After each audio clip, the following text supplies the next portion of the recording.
I'm Polly Warren and welcome to the Positive Perimenopause podcast. This is the place for some positive inspiration to help you through the rollercoaster ride of perimenopause.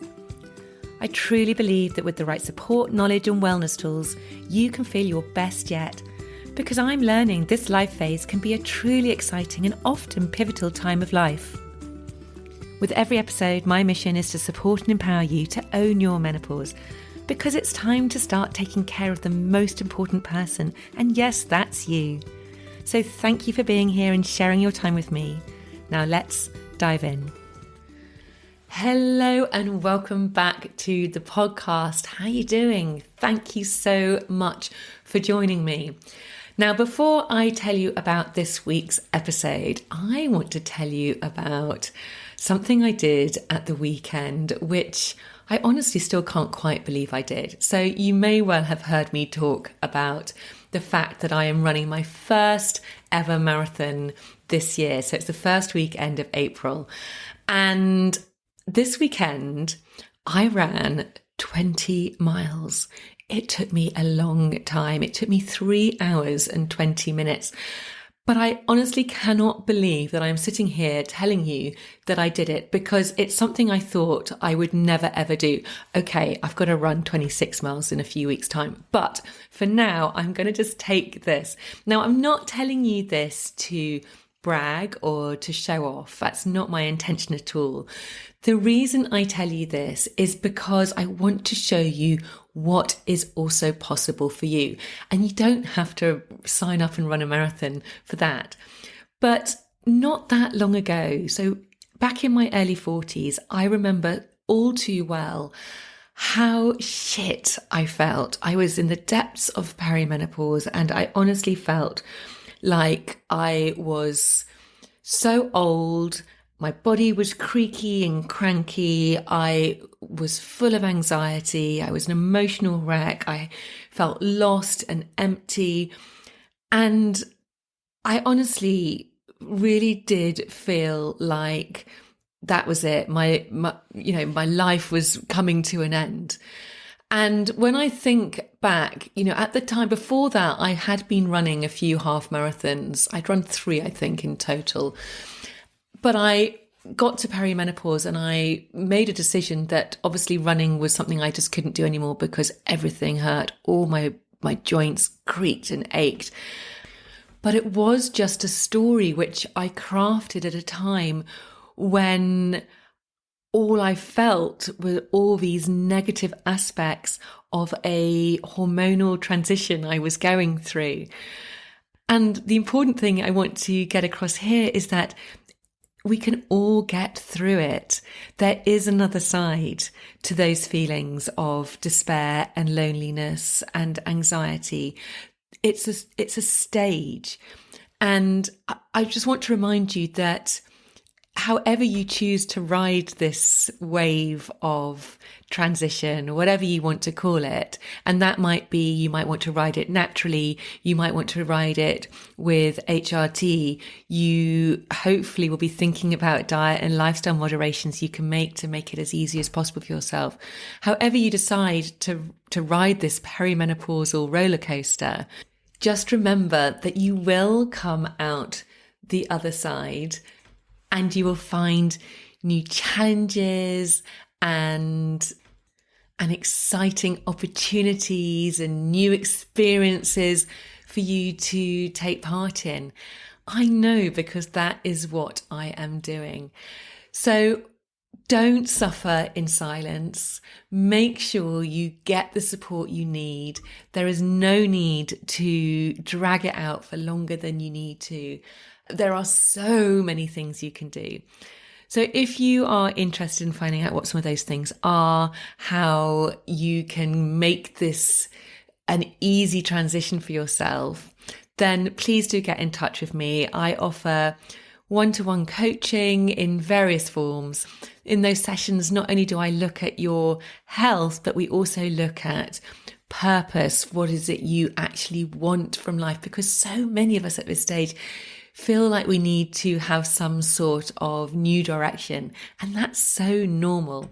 So let me know if that is something you would be interested. All you need to do is either send me an email at info@pollywarren.com, or you can come over to Instagram at Polly Warren Coaching. So I hope you had a listen to last week's episode, particularly if you are single and child-free. I spoke to the wonderful Lucy Megason, who is also postmenopausal and single and child-free, and she just put such a positive spin on it. And we talk a lot about the power of mindset, and I truly believe this is something we can all adopt as well during perimenopause and menopause, because unfortunately society has told us all that getting older, going through menopause is a really crappy, negative thing. And I want to reframe that. It can be super empowering, and actually it can be the best phase of your life. I feel the happiest, the most confident I think I have ever felt. And I want that for you too. Okay, on to this week's episode. This week, I speak to Zoe Whitehead. Now, Zoe is a light worker, spiritual teacher, and healer of light. Now, if this type of thing is not for you, don't switch off yet. Hear me out. We talk about so many things in this episode, which I think apply to everybody. I didn't know what a light worker is, but I do now. And I actually think I might be a light worker. Basically, if you are empathic, this really is a sign that perhaps you too are a light worker. So this episode really is for anybody who really feels other people's energy. And I think we all do to some extent. If you walk into a room and you can feel that real heaviness, you can pick up on other people's energy. We talk about in this episode the importance of putting ourselves first and prioritizing ourselves, which is something that we are notoriously collectively not very good at during midlife and at particularly menopause, but it's something which we all need to do, because until you can make space for yourself, it's very difficult to then give to others. And particularly at midlife, we have so many responsibilities, whether that might be your aging parents, or it might be kids, or it might be a really demanding job. We also talk about managing your energy and all the different things that can affect our energy levels. We talk about listening to and trusting your intuition, something again which we can all do, and a lot of us sort of don't tap into, but if we did tap into it more, all sorts of exciting things might happen. We talk about finding your purpose at midlife and how you can do that. So without further ado, please welcome the lovely Zoe Whitehead. Hi, Zoe. It's absolutely lovely to have you on the podcast this week. And I'm just so delighted that we could make this work.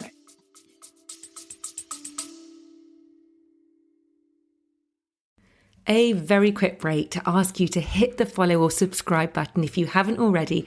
And if you're enjoying this episode, I'd be super grateful if you could hit those stars and rate it too. Thank you.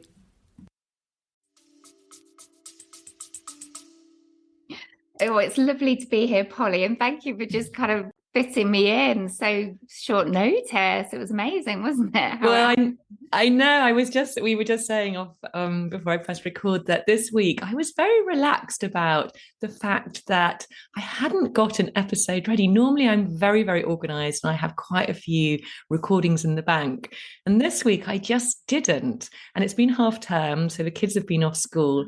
But I just had this feeling that it was all going to be okay and it was going to work itself out. And I was thinking I'll probably just do a solo episode. But then Zoe came into my DMs on Instagram and I was like, there we go. That's the answer for this week's episode. So it's been so lovely to delve into what you do and delve into your work and find out more about you. And I'm really, really looking forward to this conversation. Yeah, me too. Okay, so Zoe, you are a light worker, and I'd love to start for you to tell us a little bit more about what a light worker does, because I didn't know the real definition of what a light worker is. And when I kind of delved in to a bit of what it is, I realized that actually a lot of us are light workers, probably myself included. Okay, so what I'll do is I'll go back, if that's okay, Polly, and so that you can understand where I'm coming from. But growing up, I was obviously a massive empath, and growing up in the 70s, in 80s in the UK, no one talked about that at all. So for me, an empath is obviously someone who's highly sensitive to other people's energies, other people's thoughts, feelings, struggles, pains, discomfort. And I was kind of onboarding all of that, but not really realizing. And then that coupled with growing up, as a teenager. So I was this kind of resulted in keeping myself small and people pleasing behaviors, which are real empathic tendencies. This is what we tend to do, to really, I was a kind of very mouse-like, kept myself under the radar. So I had that going on, but not realizing, very psychically aware as well and open, but not really kind of registering that either. And growing up sort of as a young adult, I became a teacher in mainstream education. I taught languages it was a really hard slog. And again, really highly stressful environment, obviously. And again, just onboarding lots of stuff and really struggling with that. But at the same time, I started to become very interested in yoga, breathing techniques, crystals, and I did a healing modality as well. And at the time, there were a lot of children there who were school refusing. And as you probably know, having teenage children, there's a lot of high level anxiety that goes on in these environments. And I approached the head and I said, look, I'm really interested in all these kind of things. I know I can really help them. And he was really open to it. And so I used to come in before school with my crystals and my cards and, oracle cards and all these sorts of things. And the children really, really resonated with them. And I got really good results. So there were a couple of children that were school refusing and they started to come back into school and all this sort of thing. But it was really interesting. I was really struggling in that environment, and that work that I did with those kids really lit me up. But all the teaching and everything was really kind of weighing heavily on me, and I kind of had a bit of a mini breakdown.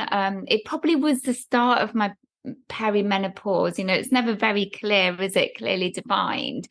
And I just left. I was on that sort of contract where I could. And luckily, I was married to my lovely husband, and he could support us financially. While I kind of I just sort of felt like I didn't know who I was. I didn't know what I was going to do. And I just kind of remember crying for a whole week. And eventually I thought, well, actually, that aspect of it, helping those children really lit me up. And I want to do something with it. And I thought I'd be working with children, but then it kind of transpired that it was women. And I started setting up these little circles, like moon circles in my living room. And I was really interested in running energy, and I was getting really energy sensitive. I could read energy. I could, feel blockages in people and all this kind of thing. And it just kind of grew. And then COVID hit. So then I went online, probably like a lot of us entrepreneurs, and it just sort of grew from there. But that's when I started to become interested in light work. And for me, light work is an extension of empathy. So as an empath, we are highly sensitive to energy and other people's energy. And, we can go into a room and suddenly feel a little bit insecure or anxious, and it's simply because we're picking up we're reading the room energetically, in fact. And for me, light work is those empaths that then start to utilize those empathic gifts to really hold a space for people. So they don't necessarily become healers, but they are often people that know their purpose. Like you're obviously meant to support women through this kind of cycle and challenging cycle sometimes of their life, but it can be real great gifts as well. And so we utilize, I guess, and we know how to hold space. We understand energy. We read people energetically, and we often are of service to others in that way. But like I said, it doesn't necessarily become a job. It could be that you're someone who knows how to bring communities together, and that really lights you up. Or, maybe you're a nurse. A lot of empath light workers go into nursing because they have this need to be of service, but they can also hold a space for people who are, really struggling in some way. So that to me is the difference. And that is what I do is, I serve and support light workers to really find their purpose and step more into their light and elevate their energy. Oh, thank you for sharing. I love that. And, funny enough, I also was a teacher. I used to be a primary school teacher. And I mean, I loved it for many years, but by the end of it, I really didn't love it. And I found that it was absolutely wiping me out. Again, energetically, it was really difficult. When I had my own three children at home, and I had all these children at school who I was supporting, and I just felt I wasn't doing any one of those children any good because I was just kind of running on empty almost all of the time. So I totally get where you're coming from. Firstly, there's a few things I want to ask you. Firstly, when you said I was always psychically aware and open, how did you know that, and what does that actually mean? Well, as a child, and I believe that children's souls come in open, completely open, very clairsentient, very clairvoyant. So we feel things, we see things that, we don't necessarily in the logical mind see. But looking back as a child, and it's so funny, isn't it? Children are just so accepting and unquestioning.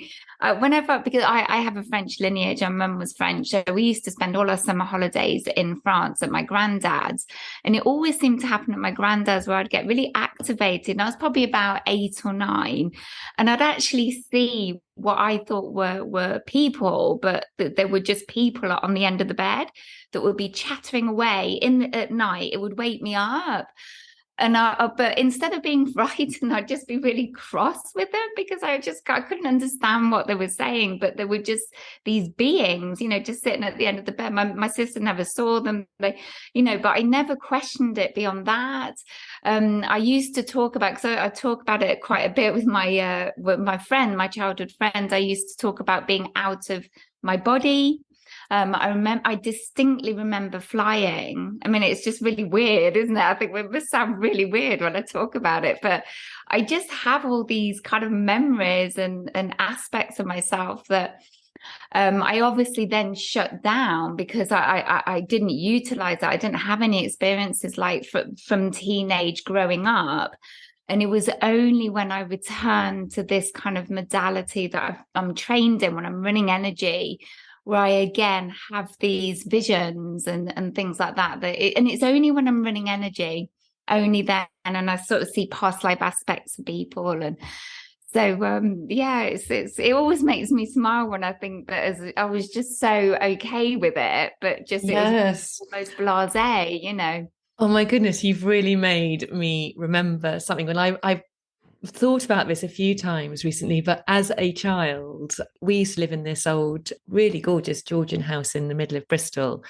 Oh. And in my bedroom, and it was always when I was getting ready for school, there would be, and I don't know if I ever saw her, but I just felt her presence. There was this woman, this old woman, she wasn't very nice. She would kind of hurry me. She was always like, hurry, hurry, hurry, hurry, for me to get to school.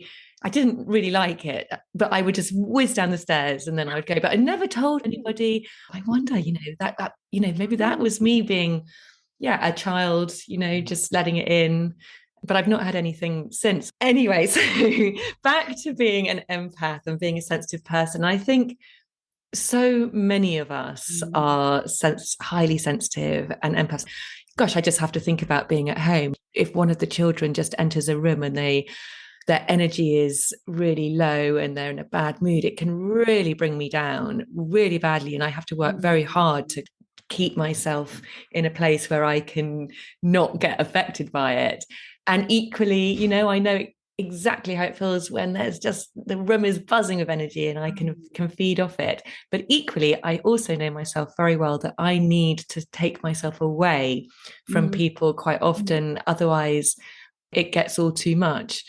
So I'm wondering, people who are empaths, and I think, a lot of us, a lot of this audience who are women in midlife have got a huge amount going on at the moment. A lot of us are in the sandwich generation. We've got aging parents, we've got families, busy jobs. We're being surrounded by people all the time. What are the signs, really, that it's all getting a bit too much and that we need to managing it better? That's such a good question. I mean, for me, it's practicing self-awareness first and foremost. So really understanding yourself and knowing yourself and what feels good and aligned for you and what feels, overwhelming. These are when I talk to empaths, every light worker is an empath. Obviously, you'd have to have that sensitivity, but it's that kind of frazzled, burnt out, overwhelmed feeling, tired. These are the signs that you are onboarding too much. So by practicing self-awareness, you can really start to understand your energy and where that's at.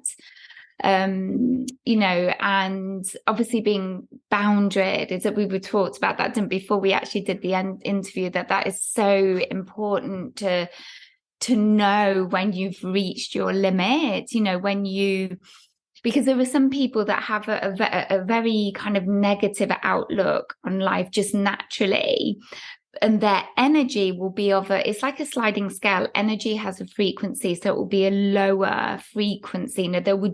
You just spend 10 minutes with them and you'll feel absolutely exhausted, and they could be as lovely as anything. It's nothing to do with that. It's just that their energy will be impacting on you. So I'm very discerning. If I am not in a good space there's so much going on, isn't it? Like you say, we've got our own personal cycles with, our jobs, whatever going on. If I'm not in a good space, then I will try not to go and spend any time with anyone, because I always think, well, I'm not going to help them. They're certainly not going to help me. So I'm very discerning around that. And like I said, I have a really clear kind of understanding of how I'm feeling at any given moment.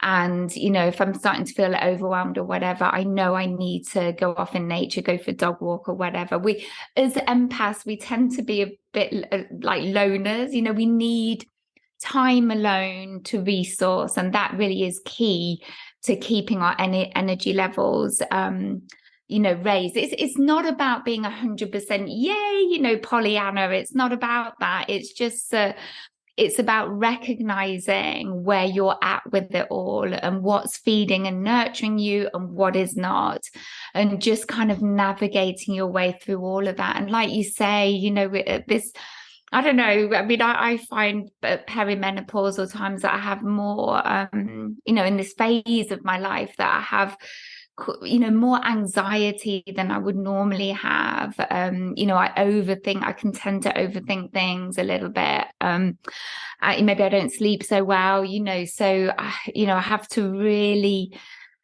just have a really conscious practice around my energy and protect it as much as possible, because I'm a light worker. So if I'm going to be supporting other people through my light and holding a space for them, I have to feed myself first and foremost. I come first, and then I can help others. So it's kind of just little practices and intentions that I use. I don't know whether I've really answered your question, but yes, you absolutely have. And I think what's so interesting is that at perimenopause and midlife, there are lots of things which are depleting our energy. So, to be aware of that as well. So things like our hormones are really out of balance at this stage, so that's going to have an effect on our energy.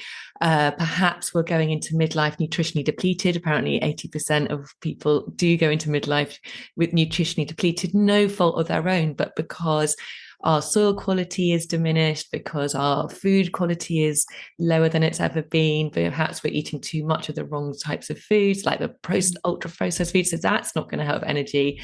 But also stress is really depleting of energy. So there's all of these kind of external sources which are going to affect our energy. But on top of that, what I'm hearing, you say, which is so true, is that we have this other kind of energy which we need to really look after. We are, and we've said this before in this podcast, we are 99.9% energy, because in every atom it is made up of energy. Everything, even the table, is made of energy. So everything is kind of vibrating at some level and frequency. So when we're feeling really enthusiastic and happy and excited, we're vibrating at a really brilliantly high frequency. But it's when we're feeling frazzled and burnt out, and then it's much, much denser. And I think what we need to do is really be, as you say, become very aware of where we are on that scale. Let's go back firstly to, what you said. First and foremost, when you need to take yourself off and give yourself some time, which I think is a massive, massive issue at midlife, because I think so many people don't do that. They're aware that they're frazzled, but they just keep on going and going and going and going. So they feel more and more frazzled. And actually, as you said, if you're not filling yourself up with all the good stuff, you're not doing it. You're not going to be able to give it out to anybody else. Yeah, no, I mean, God, it's so true. And I think the person that I've had to be the most bounded with is myself. There's this kind of programming that I just don't understand really where it's come from, but I suspect it's childhood, where I kind of have this thing that if I sit down, I'm being lazy.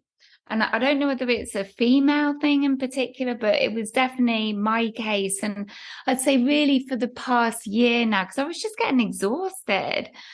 And it's just, I'm not embodying here. I'm not walking my talk here. I had to really peel back from that. And, because I would have this tendency of having a long list of things to do. And then when I got to the end of that list, I'll be doing more.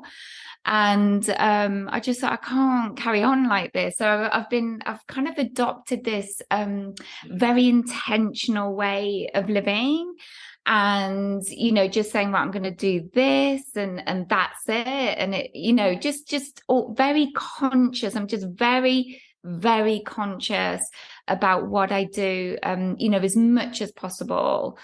And, I have kind of inner practices that I do every day, which I find are very slowing and grounding. And it's really interesting, because doing that, making that deliberate choice to do that, has kind of filtered into a lot of things that I do. I've found that I speak a lot slower, just naturally.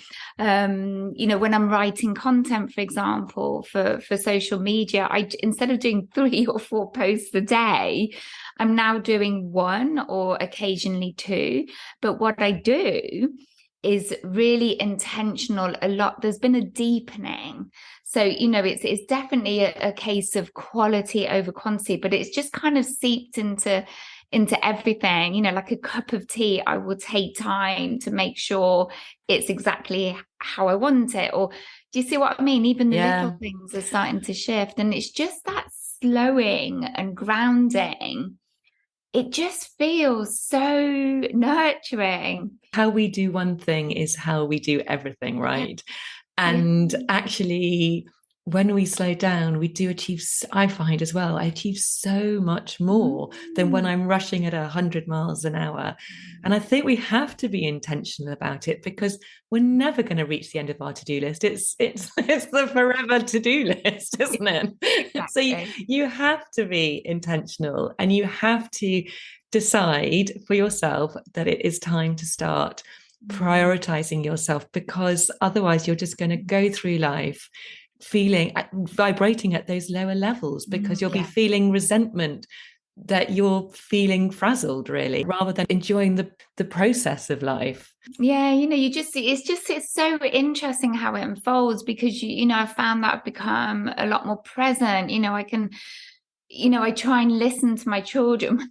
You kind of switch off. I've got one that's just got verbal diarrhea, but I kind of, I try and just listen to him for as much as I can, or just things like that. And it's just beautiful. I can just really feel myself changing and being so much more present in things, and just enjoying my walks, and it's very meditative in a way, very mindful, very meditative, and I get a lot of peace and yeah, just relaxation and restoration, because I'm just focusing on one thing. And it's just something, it's self-taught. It's not something that I had to go and do a workshop about. It was just that in my mind, I just thought, right, that's it. I'm going to be intentional every day, intentional in each and everything. I don't always manage it, but it's this overriding feeling now that I am really deliberately making choices here. I mean, even in the way I buy presents, we just bought far less at Christmas, for example, but we really thought about every present that we got for everyone, and it was just really beautiful. Just really lovely things have come out of it. What are some of the practices that you do, Zoe? So I like to call them my goddess practices, because it sounds far more interesting. So things that I love to do, and it's just really, really simple things. I'm obviously a big lunar liver and cyclical liver. So with the moon, I just, I really pay attention to the dark moon into the new moon, which is this weekend, by the way, at the time of recording this. And at that time, I know dark moon is really, I find, very destabilizing. We really feel our limitations over this time. So I kind of sit, I don't do anything, I don't overload myself at this time. And then at the new moon, I set intentions for the next few weeks. So any newness that I want to bring in, and all of this is very conscious. It's a beautiful ritual that things that I write down, and I do a lot of soul questing. So I ask very poignant questions of myself, and I do that with my clients and members as well. And then at the full moon, it's time when we have the most amount of energy.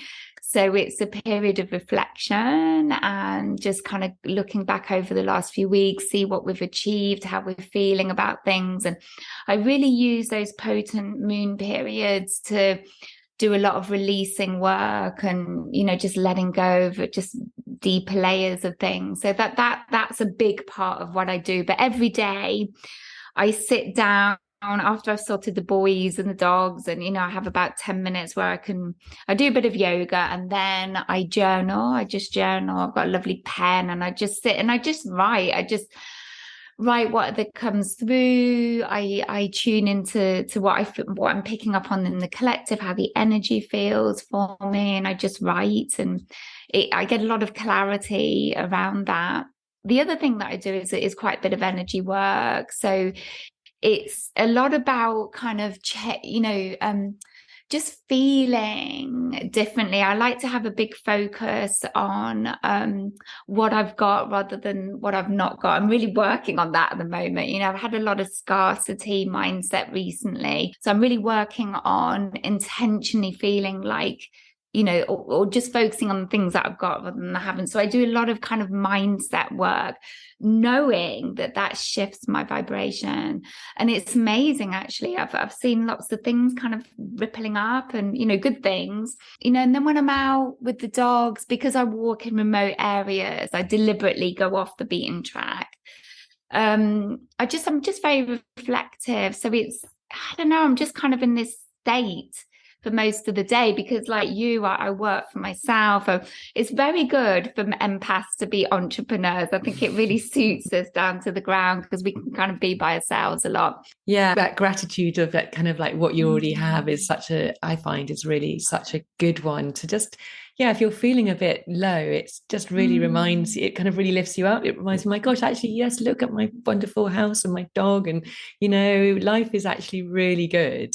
And everybody can do that. You just have to look outside and find something which can really help shift your state, I suppose, is what it's doing.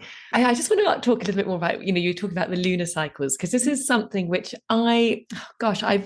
I know about a bit, but I've never really tapped into, but it's something personally I've never really followed. And I'm just very curious about it because in terms of the energy levels, do you feel those energies, you're aware of the different energies, obviously, that's happening. So how can someone who isn't, someone like me, how can you tap into that?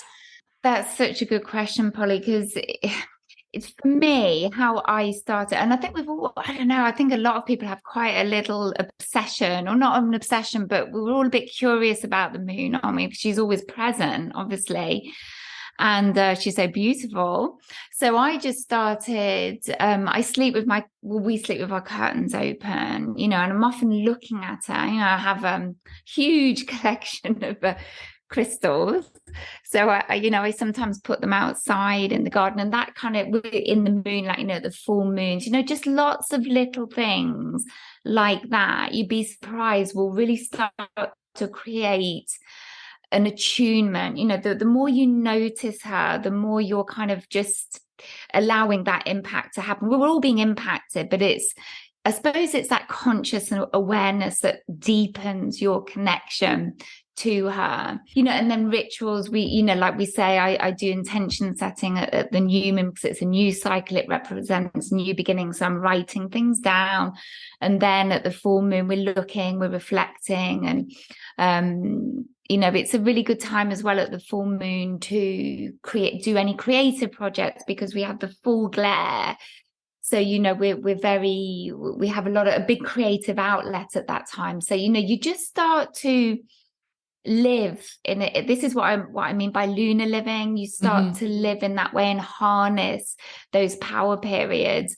The period as I mentioned before, going into that new moon, I find really, it's just starting now, actually. It feels like that PMT phase. Yeah. And some women are very aligned. Obviously, I'm sure you've had that, So, but to me, it's just about paying attention. And, you can have a moon app. You can just download free moon apps on your phone so you can see when the phases are. Yes. So I'm just curious because obviously lots of women are learning to live by their cycles, which is great. Yeah. They're kind of their natural cycles. And there are certain times in the month when obviously you feel great. There's other times in the month you want to hibernate. So a little bit like the lunar cycle. Yeah. And I think, and although maybe some of you don't have a cycle, you're still, there are cycles within cycles. We've got seasonal cycles, we've got cosmic cycles, lunar cycles, and we're all getting impacted by that energy. So you can absolutely live more cyclically and rhythmically if that's something that that interests you. One other thing I'd love to talk to you about, you mentioned it right at the beginning, was people pleasing and being a people pleaser, because I think so many of us are people pleasers. And I think that is a massive issue, particularly when it comes to our energy and prioritizing ourselves. I suppose it all ties in with boundaries. What would you say to somebody who really is very aware that they're people pleaser, but they really struggle to sort of say no and not really look out for themselves? I would definitely say start with how that's making you feel. If that's making you feel depleted and, just not good in yourself, then starting to understand that, it's not just about a saving facing or not being bounded. You've got to understand that that's having an energetic impact. It's having a far deeper ripple than we realize. And not to put any pressure on you, but it could be something that will encourage you to start, prioritizing yourself. I always have these like phrases, like I'll say something like, how is this, just simple things like, how is this actually making me feel? Does this feel aligned to who I'm becoming? Does this feel empowered? Does this feel, a really good one is this for the highest good of all, including myself? Is this decision that I'm making serving everybody here? Because often I talk a lot about surrogation. So, as mothers, we tend to surrogate our children. We probably surrogate our partners a little bit, and all of this will be depleting our energy. And what I mean by that is that we don't allow them to make their mistakes. You know, we're often kind of hurrying around under them so that we don't allow them to make those falls and those mistakes. But I've since learned through the work that I do that if we don't allow our children or our partners or friends or whatever to make their mistakes, they're never going to grow. They're just never going to grow. So you're going to end up completely bolstering them, being completely depleted, and they're just not going to shift. So it's hard. I mean, it's tough, isn't it, to to allow our children to make mistakes and whatever. But we know that by doing that, that will empower them. So that's another way of looking at it.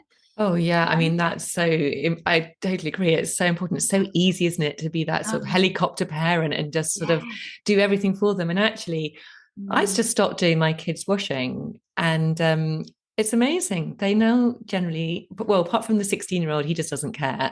So he just does nothing. So occasionally I will go into his room and grab some really disgusting clothes and shove them in. But the other two, they actually do their own washing, and they just become more independent, and they learn the skills. So I think, yeah, you're totally right. You've just got to sort of detach yourself a little bit. Not forgetting, though, that obviously some of these tendencies, such as people pleasing, is because of old patterns which we've learned from childhood, which are kind of embedded into us, into our subconscious. But again, with awareness, they can be released once we become aware of them and we notice them, and we can uncover them. It's a great thing that you can then go, okay, that's me doing that again. Do I really need to do that? Is that serving me? There would have been some positive intention to it at some point in time. It would have been to kind of keep someone happy, for you to feel supported and connected. But actually, now it doesn't serve you anymore. You need to look after yourself. That's it. And I think that's another thing that's, for me, come out of the slowing and the grounding and being intentional, is that I'm so much more intuitive. So, I can feel straight away if, energetically, if it's something doesn't feel right, I just, probably most likely I take a step back. If someone says something to me and it doesn't quite feel right, I'll just say, I'm going to just process that and then I'll get back to you. I just need to tune into that or something like that. And I think they're just used to how I speak. But, that's always a good way to handle those sorts of situations. And you can really sort of tune in to how that feels for you. Does it feel aligned? Is this serving me? Blah, blah, blah. And then you can come back to them, without the emotion of it, and just start to change those patternings. And there may be a bit of resistance. That's always worth mentioning, isn't it? That, because they've probably been so used to you just being that yes woman. And it probably they don't feel like in the immediate it's serving them for you to be a little bit more empowered and bounded. So you may be faced with hesitation, resistance, and whatever. But you need to be clear that is part of their growth, isn't it? It's part of their story within that. So, but again, it's practicing that pristine energetics. Just being really aware of why you're doing that, and just, if you say to yourself things like, is this for the highest good of all? Is this really serving me? Does this make me feel good in myself? I'm worth more than this. Those sort of things I find really help us to keep course correct and all of that. Because it is difficult, isn't it? Changing.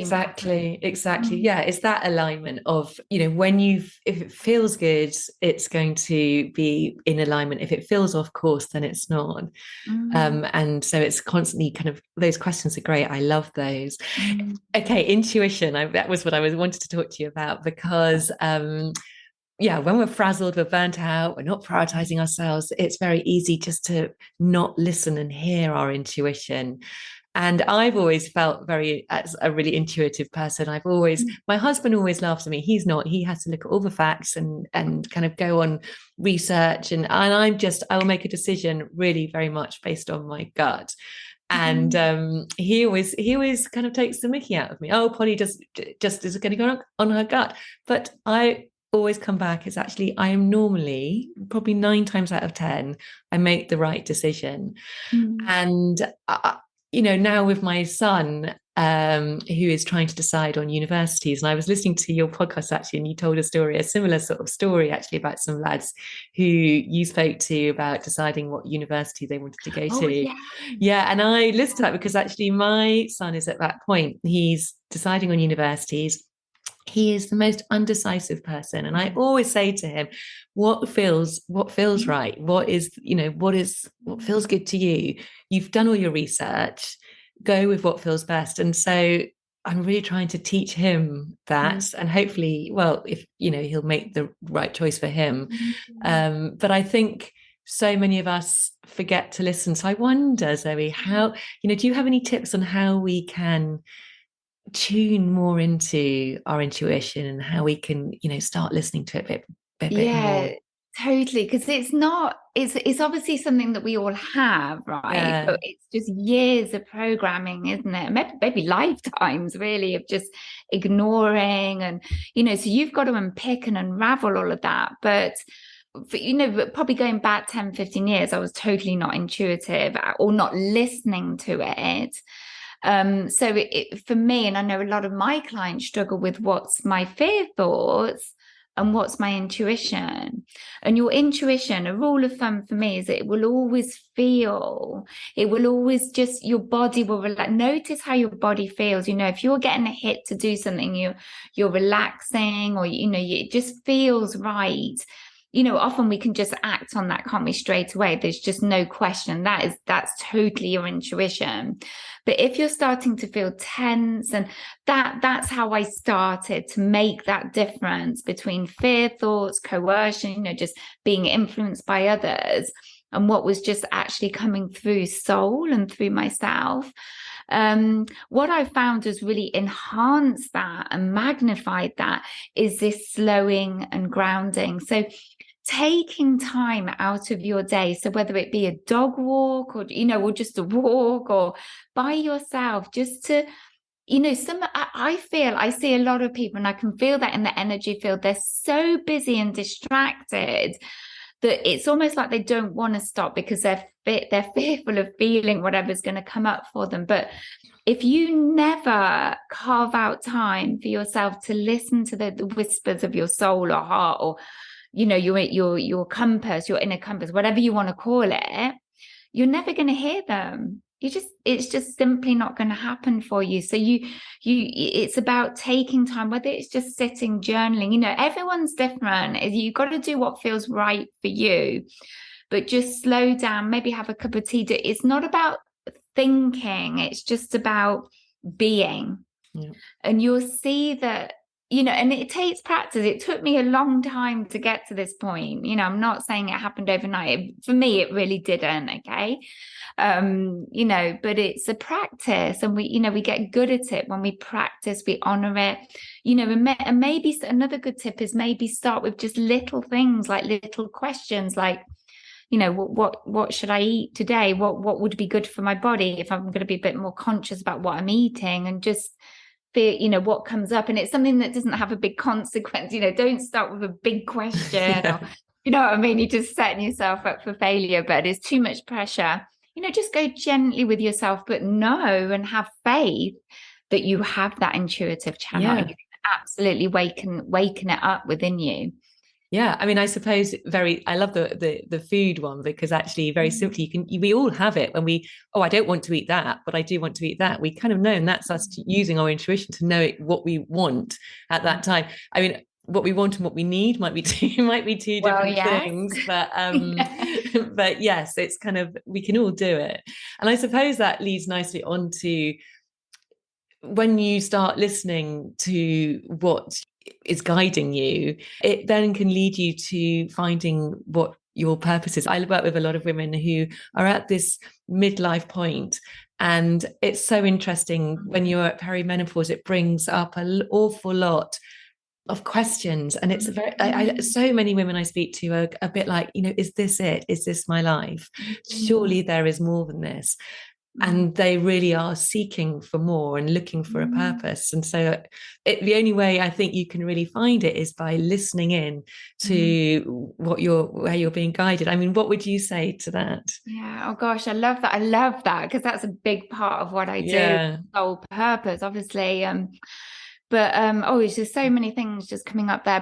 But so a really good way of looking at this time of our lives for women and for men as well is that there are huge opportunities for spiritual awakening. I mean, some people might not be into that at all, but purpose as well. Absolutely. You've got your Chiron returns, you're coming back, you're feeling your limitations. I mean, I went for a whole period of when my youngest son went to secondary school where I felt insignificant. I just felt, and it was really weird because I was already working in this way. But it just hits us, doesn't it? And it's about riding those feelings, understanding that you're shifting and the things that were more important to you at that time no longer are. But it's a gorgeous opportunity for you to really find yourself. But again, it's creating the opportunities. And if we are not slowing down, I really believe it will not happen, Yeah.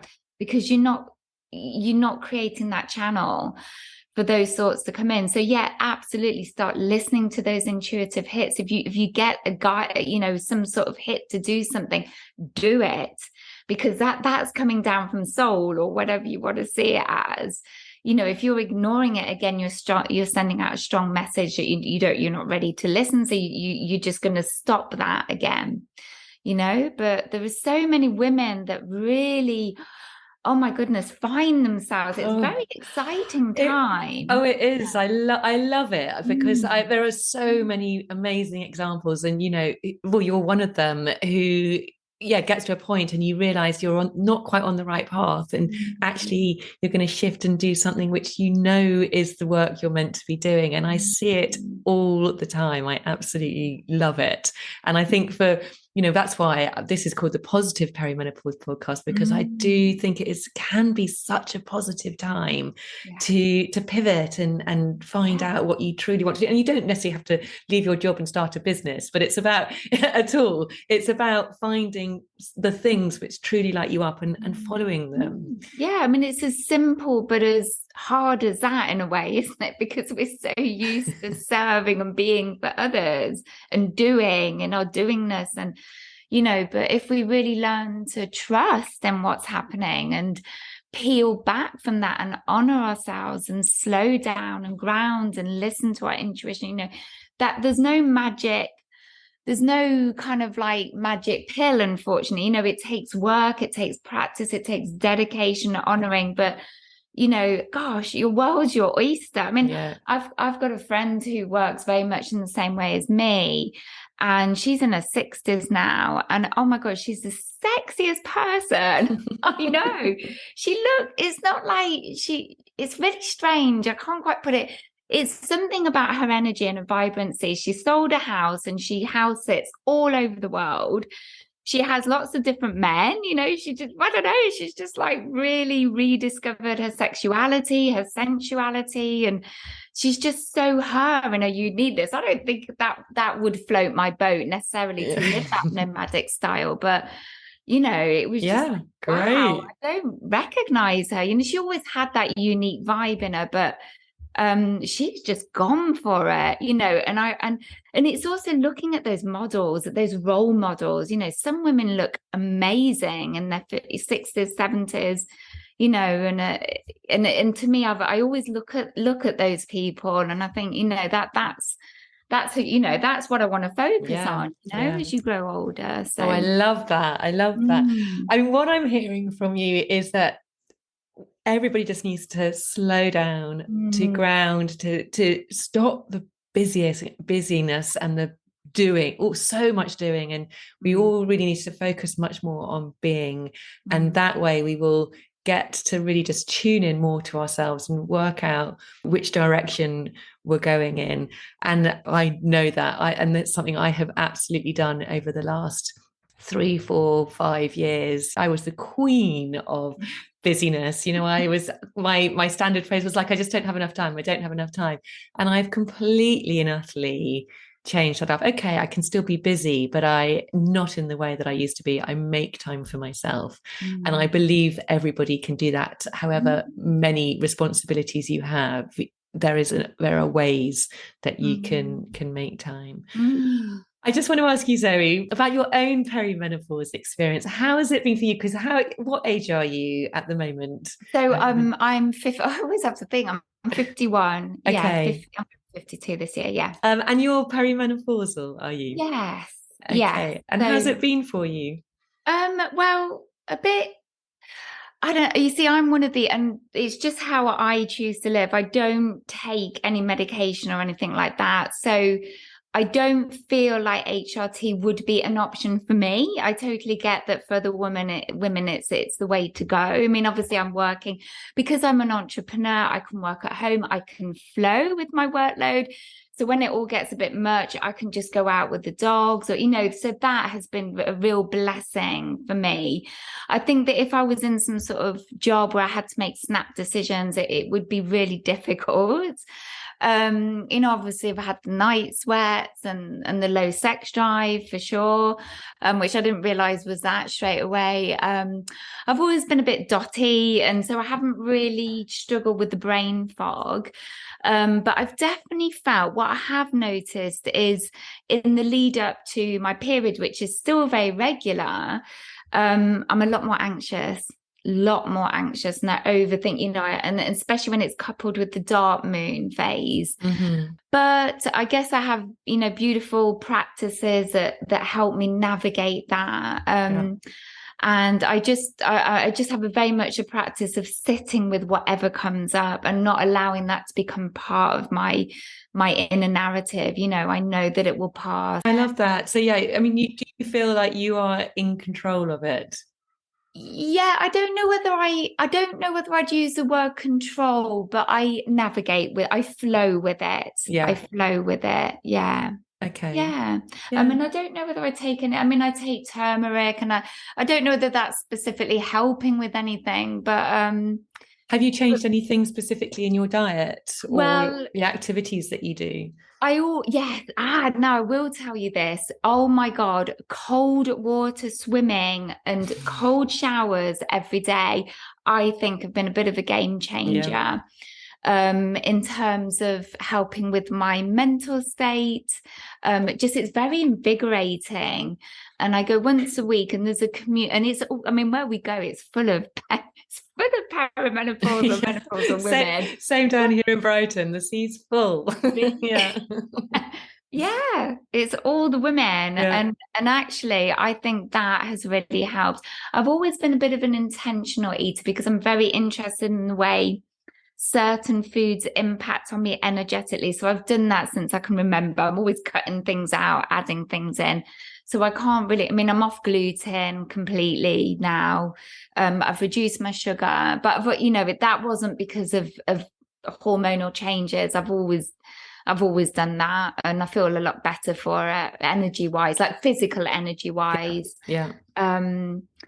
But I don't know. And then when I wake up at night, I just go with it now. I used to get really annoyed, but because of the way I work, I know that I can maybe have a nap during the day and then work in the evening, but that's the way that I work. I understand that not everyone has that. So I have a load of friends that have had to go on HRT because they can't, and that is one thing that I really hope will change, is that honoring of that time of life for women in the workplace. I feel that's really important to have those conversations, because it must be really difficult. Yeah, I mean, 1 out of 10 women leave work because of menopause, which is tragic. Yeah, I mean, I was one of them. I left my teaching job, I'm sure, because I wasn't really coping. And okay, maybe it wasn't the right thing for me at that time. It was time for a change. But I think perimenopause definitely highlighted and magnified the situation, which in a way I'm completely delighted about now.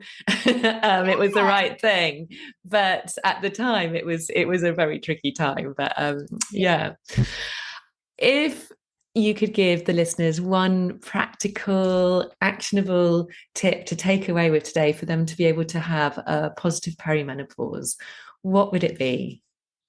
I would just say put yourself first, and it's not about being selfish. It's about feeding yourself first, filling your cup so that you can, it will all flow back into everything, your family, your friends, if that helps you to shift that perspective around it, I would be doing that.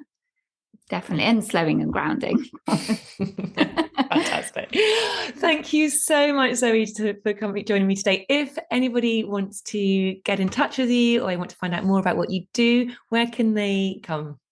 Probably two places. So Instagram at Lunar Lightworker, and my website is www.lunarlightworker.co.uk. Fantastic. And you've got a membership, you've got various things which people can look into. Yeah, one-to-one coaching and the membership really is what I do. Yeah, Fantastic. Absolutely. Yeah. Well, thank you, Zoe. Thank you so much for joining me today. It's been really lovely to meet you, to chat to you, to feel your wonderful energy.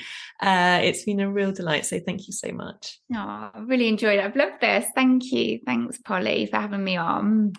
I will put all of Zoe's details into the show notes. Thank you so much for listening. It really does mean the world to me that you've taken this time out of your very busy schedule to listen to this podcast. If you enjoyed this episode, please, please, please do feel free to share with a friend who you think might benefit from listening to it. And if you would like, please do feel free to leave a review. It really helps get this episode and the whole podcast out into the world and get more people listening to it and hopefully have a really positive impact. Thanks again. Take care. Have a wonderful week, and I will speak to you next time. Bye.